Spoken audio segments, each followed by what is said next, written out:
जय श्री राम दोस्तों, आप सभी का मेरे इस YouTube चैनल में हार्दिक स्वागत है। हिंदू धर्म में एकादशी का व्रत भगवान विष्णु को समर्पित होता है और धार्मिक मान्यता है कि एकादशी का व्रत रखने से भगवान विष्णु जी की विशेष कृपा प्राप्त होती है। प्रति वर्ष हर माह में 2 एकादशी के व्रत रखे जाते हैं, जिसमें एक कृष्ण पक्ष और दूसरा शुक्ल पक्ष होता है। जिस वर्ष में अधिक मास यानी कि मलमास आता है, तब एकादशी व्रत की संख्या बढ़कर 2 अधिक बढ़ जाती है। अतः फिर 24 की जगह 26 एकादशी हो जाती है। दोस्तों, इस साल वैशाख माह के शुक्ल पक्ष की एकादशी को मोहिनी एकादशी का व्रत रखा जाएगा। इस दिन भगवान विष्णु के मोहिनी स्वरूप की पूजा की जाती है। इस व्रत को करने से मनुष्य के सभी कष्ट दूर होते हैं। मान्यता है कि मोहिनी एकादशी का व्रत सभी प्रकार के दुखों का निवारण करने वाला, सब पापों को हरने वाला और व्रतों में ये उत्तम व्रत है। इस व्रत के प्रभाव से मनुष्य मोह माया के जाल से छूटकर विष्णु लोक को प्राप्त करता है। दोस्तों, आज हम इस वीडियो में बात करेंगे कि मोहिनी एकादशी की पूजा का शुभ मुहूर्त क्या है और व्रत का पारण कब होगा और व्रत की पूजा विधि क्या रहेगी और मोहिनी एकादशी की व्रत कथा मैं आपको श्रवण करवाने जा रही हूँ। तो चलिए वीडियो शुरू करते हैं। दोस्तों, अगर आपको हमारी ये वीडियो अच्छी लगी हो तो लाइक और शेयर करें और चैनल को सब्सक्राइब करना ना भूलें और कमेंट बॉक्स में ओम नमो भगवते वासुदेवाय अवश्य लिखें। तो चलिए वीडियो शुरू करते हैं। दोस्तों, पंचांग के अनुसार वैशाख माह की शुक्ल पक्ष की एकादशी तिथि की शुरुआत 30 अप्रैल 2023 को रात को 8:28 पर होगी और अगले दिन 1 मई 2023 को रात को 10:09 तक इसका समापन होगा। इस दिन शुभ मुहूर्त में श्री हरि जी की पूजा करनी चाहिए। दोस्तों, उदय तिथि के अनुसार मोहिनी एकादशी का व्रत 1 मई को रखा जाएगा। दोस्तों, पूजा का शुभ मुहूर्त 1 मई को सुबह 9 बजे से लेकर सुबह के ही 10:39 तक अति शुभ मुहूर्त है। दोस्तों, मोहिनी एकादशी के व्रत का पारण 2 मई 2023 को सुबह 5:40 से लेकर सुबह की ही 8:19 पर किया जाएगा। एकादशी व्रत का पारण द्वादशी तिथि पर शुभ मुहूर्त में ही किया जाना चाहिए। आइए दोस्तों, अब मोहिनी एकादशी की पूजा विधि के बारे में जान लेते हैं। मोहिनी एकादशी के दिन ब्रह्म मुहूर्त में उठकर सबसे पहले शौच आदि से निवृत्त होकर स्नान करें। उसके बाद पीले वस्त्र पहनकर भगवान विष्णु का स्मरण करें और फिर उनकी पूजा उपासना करें। फिर ओम नमो भगवते वासुदेवाय नमः मंत्र का जाप करते रहें। उसके बाद धूप, दीप, नैवेद्य आदि 16 चीजों के साथ और पूजा करें और फिर रात को दीप दान करें। पीले फूल और फलों को अर्पण करें। श्री हरि विष्णु जी से सब प्रकार की अपनी गलतियों के लिए क्षमा मांगें। शाम को पुनः भगवान विष्णु की पूजा करें और रात में भजन कीर्ते हुए जमीन पर विश्राम करें।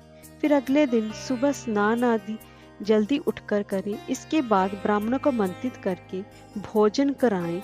फिर उन्हें यथाशक्ति अनुसार उन्हें दक्षिणा दें। इसके बाद व्रत का पारण करें। दोस्तों, यह व्रत सोमवार को पड़ रहा है तो आप इस दिन भगवान शिव की भी पूजा उपासना अवश्य करें। इससे विष्णु भगवान अत्यंत प्रसन्न होते हैं। दोस्तों, एकादशी व्रत में रात्रि जागरण की अत्यधिक महिमा है। इसलिए व्रती को चाहिए कि वे रात को धरती पर शयन करें तथा अपना अधिक से अधिक समय प्रभु नाम संकीर्तन में बिताएं। यदि कोई ये व्रत नहीं भी कर सकता तो एकादशी के दिन चावल ना खाएं तथा ना ही किसी को खाने को दें। इस दिन तुलसी और सूर्यदेव को जल चढ़ाना और तुलसी मंदिर में दीप दान करना अति उत्तम फलदायक माना गया है। आइए दोस्तों, अब मैं आपको इसकी व्रत कथा श्रवण करवाने जा रही हूँ। एक बार धर्मराज युधिष्ठिर जी ने कहा, हे भगवान, मैं आपको नमस्कार करता हूँ। आपने वैशाख मास के कृष्ण पक्ष की एकादशी अर्थात वरुथनी एकादशी के बारे में विस्तार पूर्वक बताया। अब आप कृपा करके वैशाख शुक्ल एकादशी का क्या नाम है तथा उसकी कथा क्या है, इस व्रत की क्या विधि है, ये सब आप मुझे विस्तार पूर्वक बताइए। भगवान श्री कृष्ण कहने लगे कि हे धर्मराज, वैशाख मास की शुक्ल पक्ष की एकादशी को मोहिनी एकादशी के नाम से जाना जाता है। मैं आपसे एक कथा कहता हूँ जिसे महर्षि वशिष्ठ जी ने श्री रामचंद्र जी से कही थी। राजन, आप कृपया ध्यान पूर्वक सुने। एक समय श्री राम जी बोले, हे गुरुदेव, कोई ऐसा व्रत बताइए जिससे समस्त पाप और दुख का नाश हो जाए। मैंने सीता जी के वियोग में बहुत दुख भोगे हैं। महर्षि वशिष्ठ बोले, हे राम, आपने बहुत सुंदर प्रश्न किया है। आपकी बुद्धि अत्यंत शुद्ध तथा पवित्र है।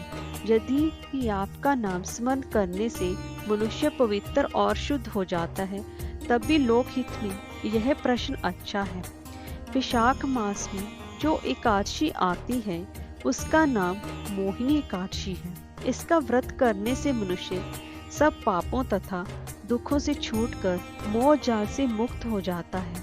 मैं इसकी कथा कहता हूँ, तुम ध्यान पूर्वक इसकी कथा सुनना। सरस्वती नदी के तट पर भद्रावती नाम की एक नगरी में द्युतिमान नामक चंद्रवंशी राजा राज करता था। वहां धन धान्य से संपन्न व पुण्यवान धर्मपाल नाम का एक वैश्य भी रहता है। वह अत्यंत धर्मालु और विष्णु भक्त था। उसने नगर में अनेक भोजनालय, प्याऊ, कुएं, सरोवर, धर्मशाला आदि बनवाए थे। सड़कों पर आम, जामुन, नीम आदि के अनेक वृक्ष भी लगवाए थे।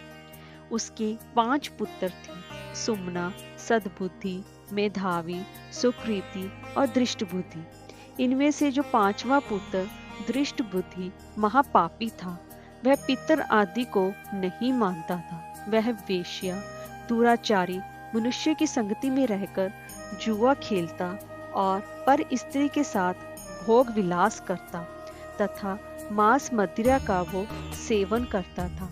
इस तरह वह अनेक कुकर्मों को में वह पिता के धन को नष्ट करता रहता था।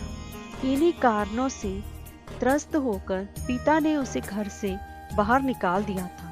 घर से बाहर निकलने के बाद वह अपने गहने व कपड़े बेचकर अपना निर्वाह करने लगा। जब सब कुछ नष्ट हो गया तो वेश्या और दुराचारी साथियों ने भी उसका साथ छोड़ दिया। अब वह वो भूख प्यास से अति दुखी रहने लगा।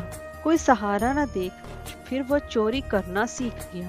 दोस्तों, एक बार वह पकड़ा गया तो वैश्य का पुत्र जानकर चेतावनी देकर उसको छोड़ दिया गया, मगर दूसरी बार वो फिर पकड़ में आ गया। राजा ने इस बार उसे कारागार में डाल दिया। कारागार में उसे अत्यंत दुख दिए गए। बाद में राजा ने उसे अपनी नगरी से निकल जाने को कह दिया। वह नगरी से निकलकर वन में चला गया। वहां वह वन्य पशु पक्षियों को मारकर खाने लगा। कुछ समय पश्चात वह एक बहुत बड़ा बहेलिया बन गया और धनुष बाण लेकर पशु पक्षियों को मार मार कर खाने लगा।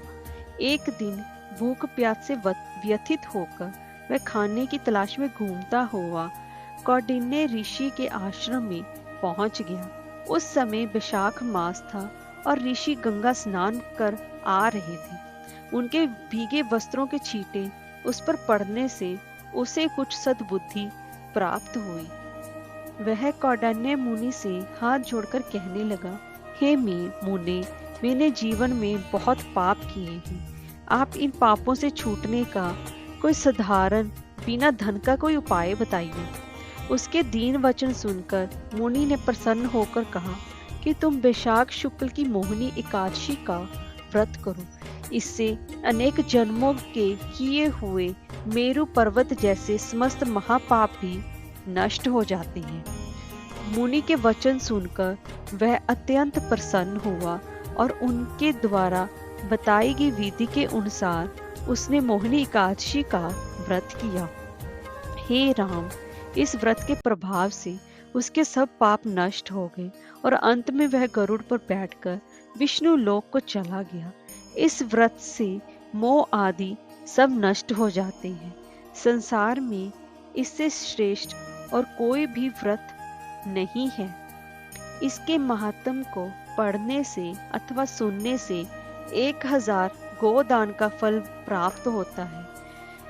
इस एकादशी की कथा वैशाख मास के दान का पुण्य देने में सक्षम है। अंततः हर मनुष्य को ये व्रत अवश्य रखना चाहिए तथा इसकी कथा भी जरूर पढ़नी चाहिए। जय श्री राम।